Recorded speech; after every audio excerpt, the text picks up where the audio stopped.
And we're back. Welcome to another episode of the I Can Do This All Day podcast. I'm Dan, the Part-Time Avenger. That's Mark, the Resident Jedi. Hello there, and happy Turkey Day, everybody. Or happy Turkey Week, everybody. We know you're all going to get into feast mode sooner or later, but, you know, we like to get festive here on the I Can Do This All Day podcast. And what better way to represent, one of the absolute best. What are the absolute best Thanksgiving movies ever than to sit here and wheeze on a wonderful Pauly Shore movie, the 1993 classic Son-in-Law. That's all I got to say to your little way too long and way too many flowers intro there for this movie. Oh, your negativity really tweaks my melon, man. Oh, man.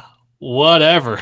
We're doing Pauly Shore's Son-in-Law. Apparently a cult classic movie, and I'm just gonna go right into it for my origin with Pauly Shore. Never liked Pauly Shore. The only reason I liked any of the movies with him in it is because I just thought Brendan Fraser was cool as a caveman. That's pretty much it. I just didn't get his humor. I get it now. I just never got it or liked it when I was younger. Like, whenever someone would be like, "Hey, buddy," I'd be like, "Get the fuck away from me. Stop it. Just stop it." It's the best part of the Goofy movie. Yeah, it's just not me. Not my humor back in the day. It was that and Dude, Where's My Car, where everyone would always quote it, and I'd just be like, "Shut up." Those were dumbest movies. Those were like a decade apart, bro. Yeah.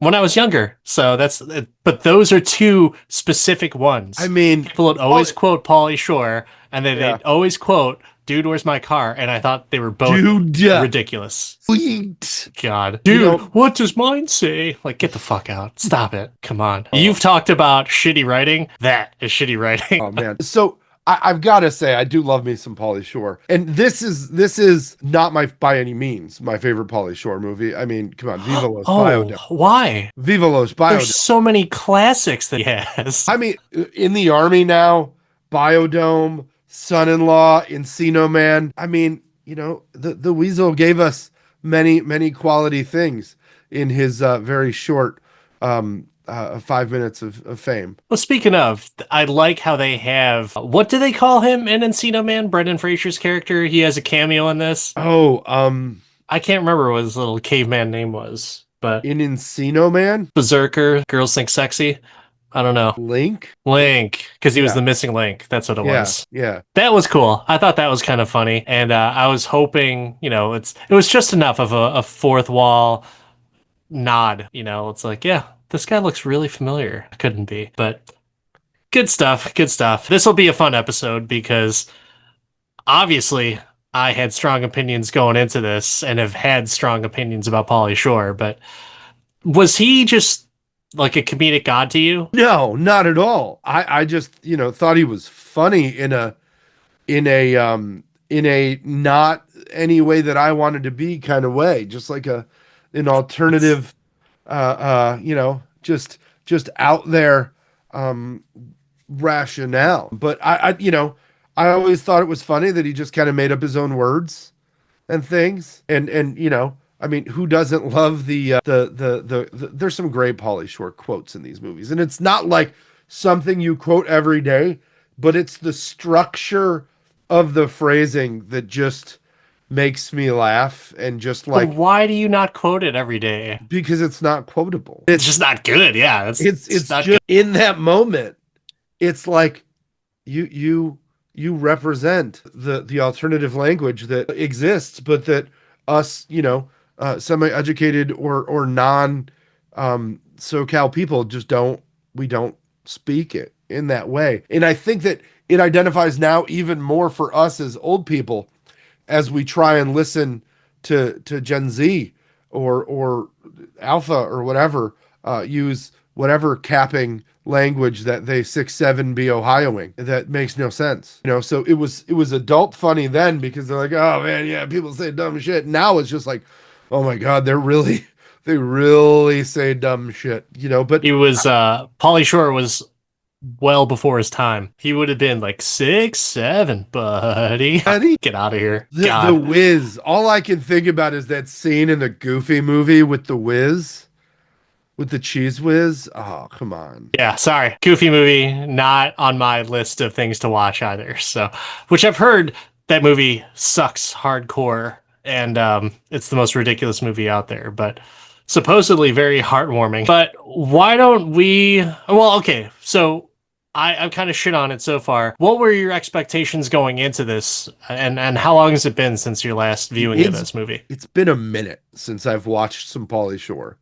because there are far better comedies out there than Pauly Shore. But, you know, it's also nice to see nostalgia and just like I can't believe that this is it's still funny to me in like a painful way, but it also was like not excessively successful, but it got rented a lot. It did okay money. Yeah, So if it wasn't for movie rentals, we wouldn't have had. no, they don't make them like they used to because streaming rights don't bring in what rentals did. The rental store just gave us so much great stuff that we just won't get back in Yeah. Hollywood. Well, before we dive into this head first, why don't you give the audience your version of the plot? Oh man, rural girl goes off to big college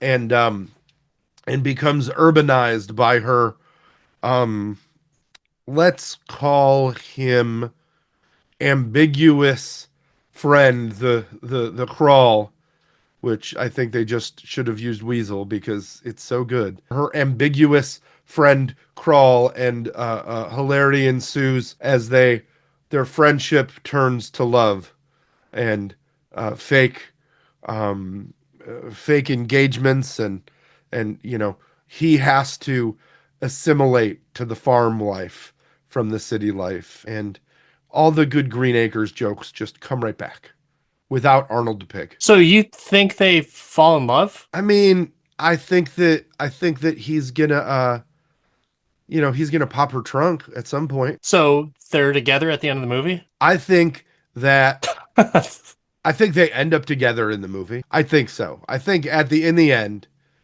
this is them ending up together. Okay. Not what I picked up from it, but Now, what you picked up, that they're just taking it slow. yeah, I think they're just friends. And let's be realistic here. They knew each other for 3 months, and a lot of friendships end after the first year in the first year of college. So the odds Yeah. are against them. Odds Yeah, are I mean, against them if they were to be together at the end of it. I don't think they really were. I think they were just kind of just enjoying each other's company while being free, while kind of not being in the friend zone. So I think that guy gets invited to Thanksgiving every year. maybe because they don't want to get a lawsuit, No. because they drugged him, and it's all those families' faults because that fucking farmhand and the ex-boyfriend or whatever. But yeah, it's when I was going into this, I was thinking like, oh God, Pauly Shore. Don't like Pauly Shore, but I kind of am okay with him now just because I've heard him on podcasts and everything. So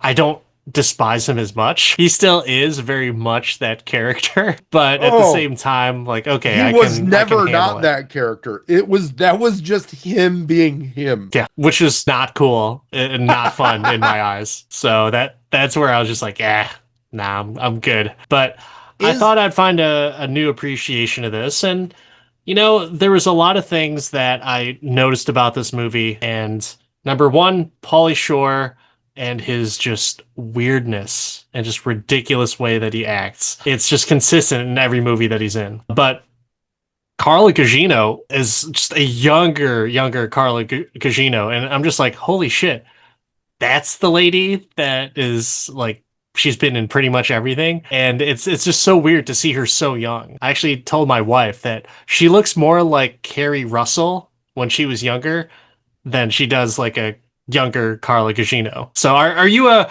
Carla Gugino fan, or am I just saying Carla Gugino just I am not too a much? Carla Gugino aficionado. I'm much more of a Patrick Renna aficionado. Um, and was like, "Oh, Ham is in this. I love it." What is he from? The Sandlot and so Yeah. many. Oh, Patrick Renna. All right. Yeah. Yeah. And you know what? I've only watched Sandlot like once. So Oh, and also Lane Smith in this yeah. movie. I was like, "Oh, you can't have a successful early '90s, late '80s movie without Lane Smith." I just remember him from, I think it was Lois and Clark. He was Perry White, if I'm not Yeah, mistaken. but he was also the other attorney in My Cousin Vinny. He was the Hawks coach in Mighty Ducks. He was the mayor in Red Dawn. Just so much not 80s and 90s fun. What about who played his wife, Cindy Pickett? I don't remember her from anything. Yeah, I don't either. I think she is a she was the mom in Ferris Bueller, wasn't she? Was she? I think she Maybe was that's why Grace she looks Bueller. familiar, but Yeah. so she just plays like useless mom characters. She I mean, she works sometimes. I'm checking her IMDb to see if there's anything else that I recognize her from or that she was in a ton of episodes of. well, who cares? She Cindy did a Pickett, good no one amount of gives a shit. TV. She did a good amount of TV. She was 50 episodes of Saint Elsewhere. 50 episodes of I Don't Give a Shit. Saint Sounds cool. Elsewhere was a very highly rated medical drama. Oh yeah, do a lot of people stream that today? No, they don't. I would. Denzel was the titular doctor, and That's fine. Howie Mandel, like it was a fairly 8.0 rating on IMDb. Guy, don't Yep. hate on Saint And Elsewhere.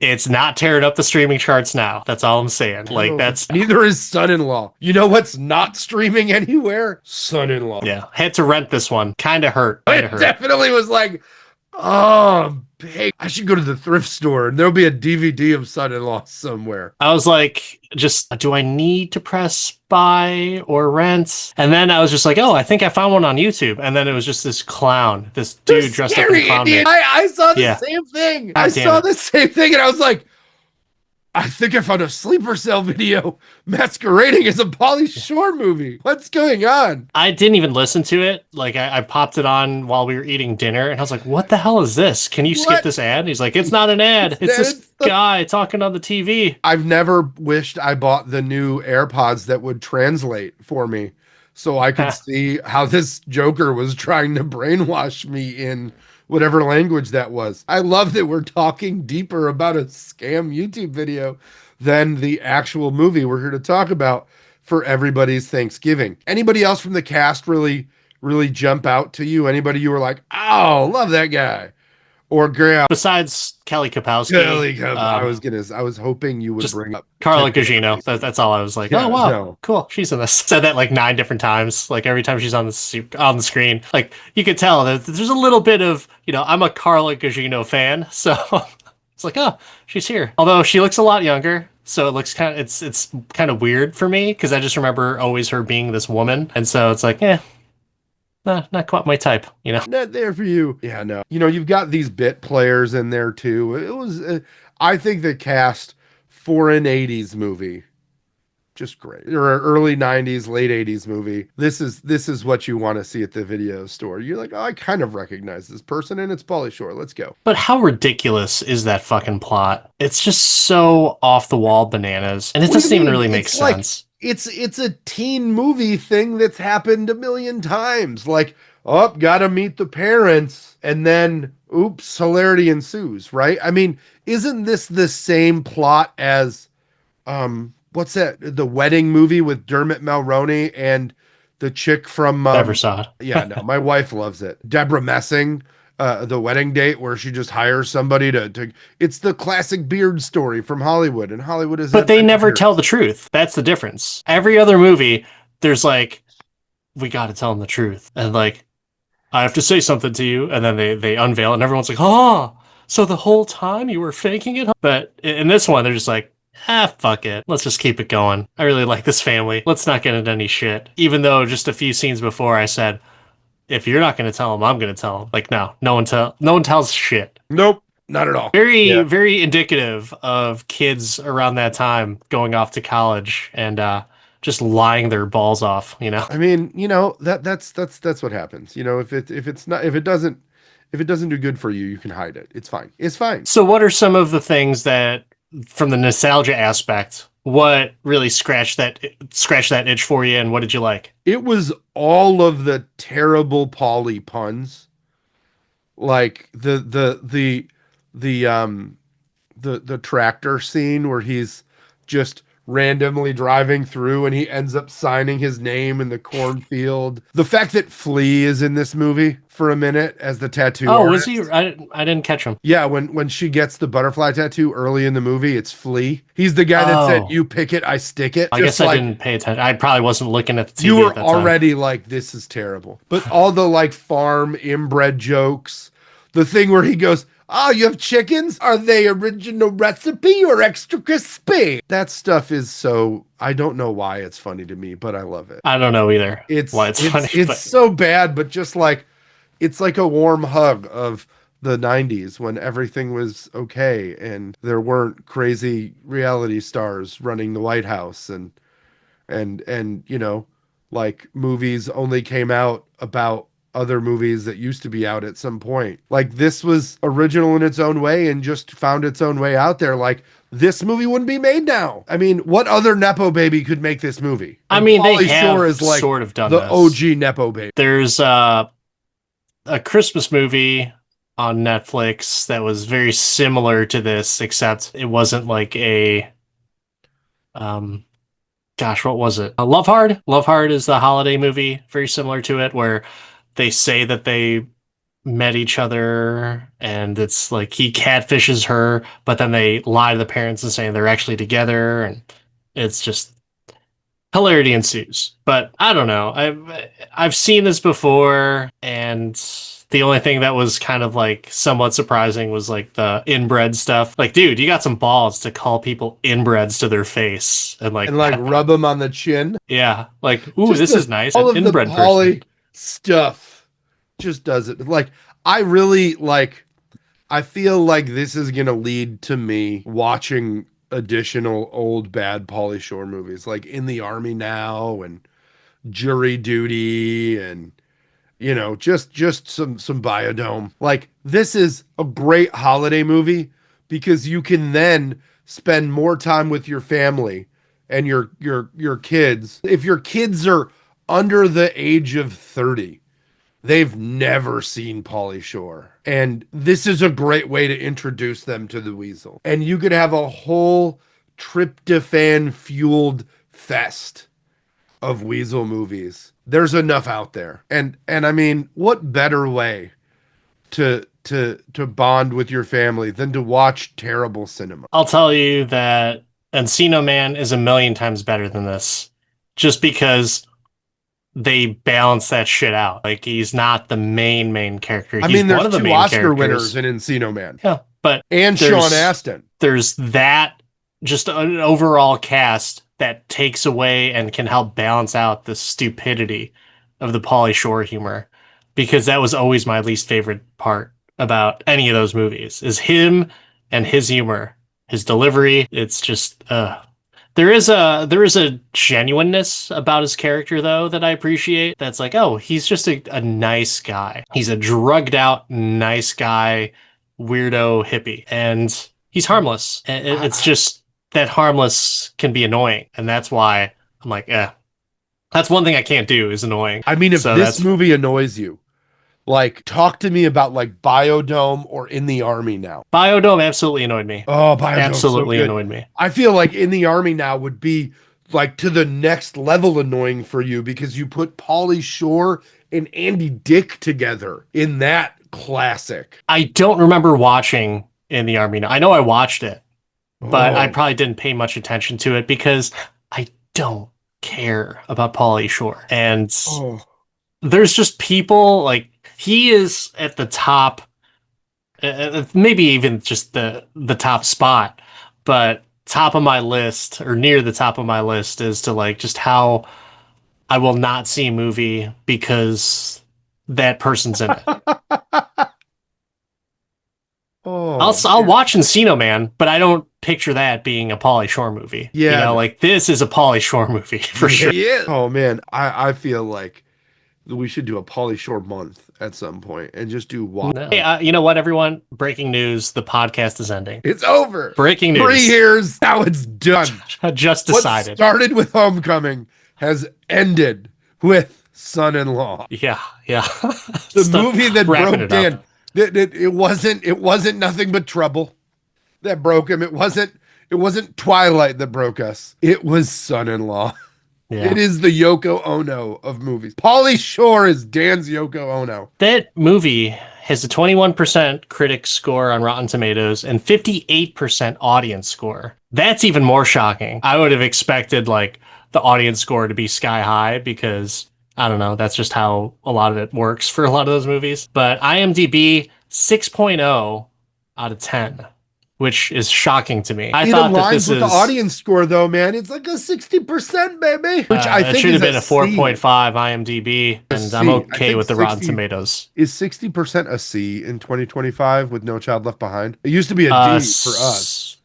So a 6 out of 10 is 60%, and I would say that's, from a movie's perspective, yeah, I'd probably say a C, which kind of fucked up. 60% There's a lot of a of good movie there, baby. Yeah, a lot of I don't know. But this is an interesting movie. I just thought there's some spots in there that I was very surprised, like the inbred, the constant bringing up of being inbred, and then also just the drugging people and framing them for stuff that didn't happen. That was a twist. I was like, what the fuck? Where is this coming from? So you're not only going to drug him, but you're going to drug Callie Kapowski too, and you're going to take her Trans Am and not put the seat back where she obviously found out that someone drove her car. Yeah, I think that you talk about the stuff that's weird. I think that there were some really wholesome scenes in this, right? There is really classics. The makeover where they give her the glow up montage where they slut her up. Yeah, basically, and they slut up her mom too later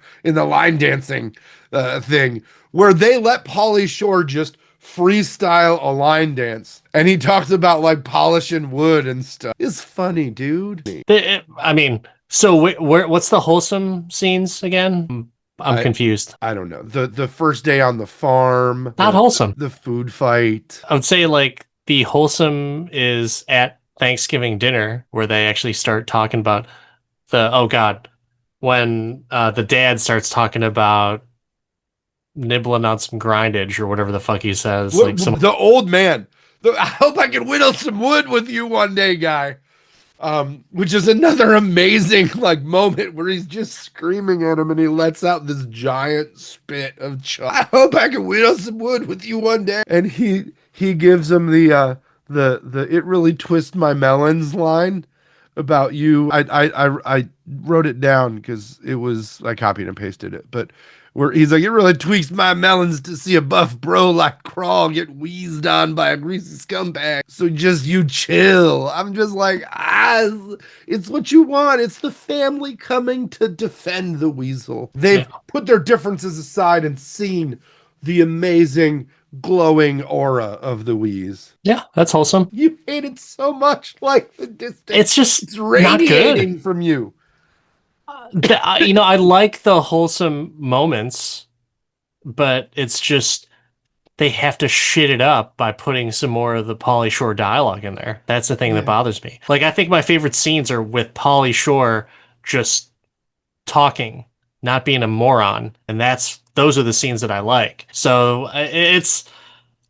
I could talk about this a lot, and you bring up specific examples and I'll talk about it. I'll join in, but dude, if you let me go like just a free reign, like I've got the mic for 10 minutes, it's not gonna be pretty. Like this, it will be a crap fest on Pauly Shore, and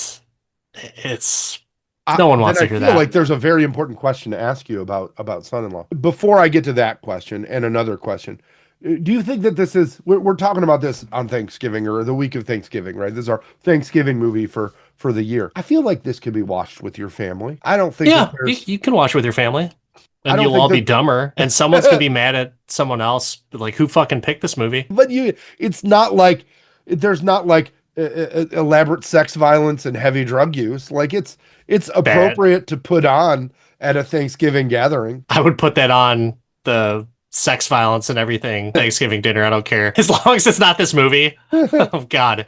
So it God help sounds me if I like put this movie on. it sounds to me like a lot of things about this movie Martha'd you. I'd love to just start covering that list now because nothing about it Martha'd me. It totally tweaked my melons, bro. So what Martha'd you about this movie? Pauly Shore. So you really just have a problem with Pauly Shore. 100% Nothing else Pauly in the Shore. movie bothered you. If so, instead No, of Pauly Shore, well, if we could no, no. Pauly It's Shore from this movie, the dad reciting lines in Pauly Shore speak, Martha me. Probably more so than Pauly Shore. Because when I saw that, I was just like, what the fuck? I'm glad this movie's over because like that's the shit on the Sunday right there. That's shit like, on the sun.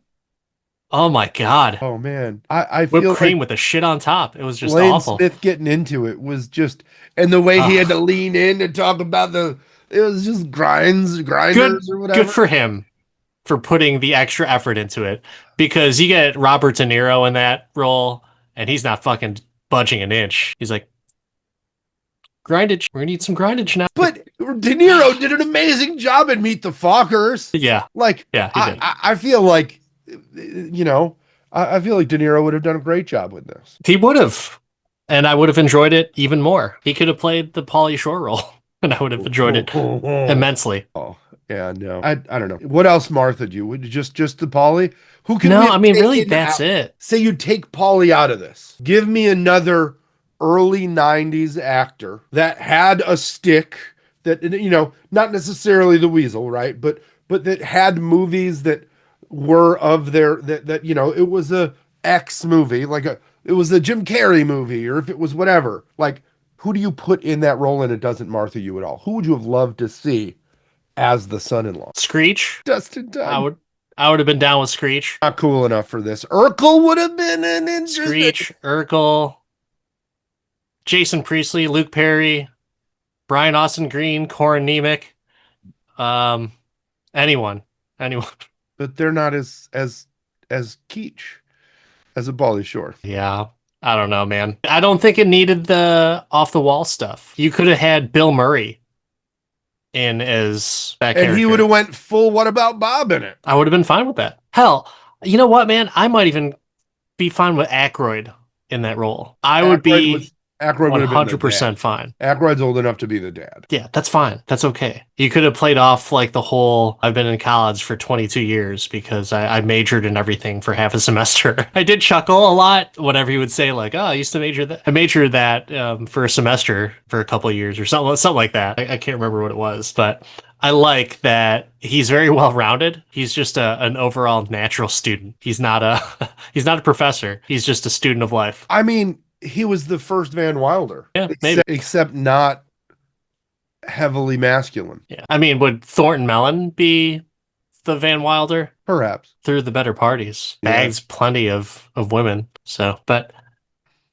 I don't know, man. Yeah. What about you? Anything Martha you in this movie? No. I think this is a beautiful 90s time capsule that can bring about family togetherness, a few safe laughs, and just a look back at simpler times. So I got a question to ask you, Mark. When it comes to son-in-law, can you do this all day? Fuck yes. It was a joy to revisit some of this movie, and I may go on a Pauly Shore binge after this. Like, I'm not kidding. In the Army now is like itching in my ear, and I may viva los biodome. You Go know, wild. the You enjoy that. I will, man. I'll enjoy it deeply. But I mean, if I love it, that means you have to hate it. So, Dan, when it comes to the 1993 classic Son-in-Law with Pauly Shore, can you do this all day? Okay, I'm going to break it down very scientifically. Music, I was expecting some 90s bangers, and I didn't get hit with any that really moved me. So, big strike there. Carla Gugino, can't go wrong with that. But at the same time, she just seems like a weak character. So, like, she goes off on her own, and then she comes back acting out and everything, proceeds to lie to her parents, and have her friend lie to her parents as well. And it's just like, this feels really cheap, and there's no stakes involved for her really. Like what does it matter if Pauly Shore's character to Crawl, I forgot his fucking name. What if Crawl ends up hooking up with Kelly Kapowski? So what? What does it matter? What are the stakes involved? They weren't together. Nothing's really happened. They've shared a few moments, but there's no real stakes for that. There's no stakes for the family. They don't give a fuck. They would have been fine if she would have married the ex on his second proposal until they find out that he drugged Crawl and Kelly Kapowski. So, from the plot perspective, the plot is fucking weak. Really fucking weak. But the acting performances,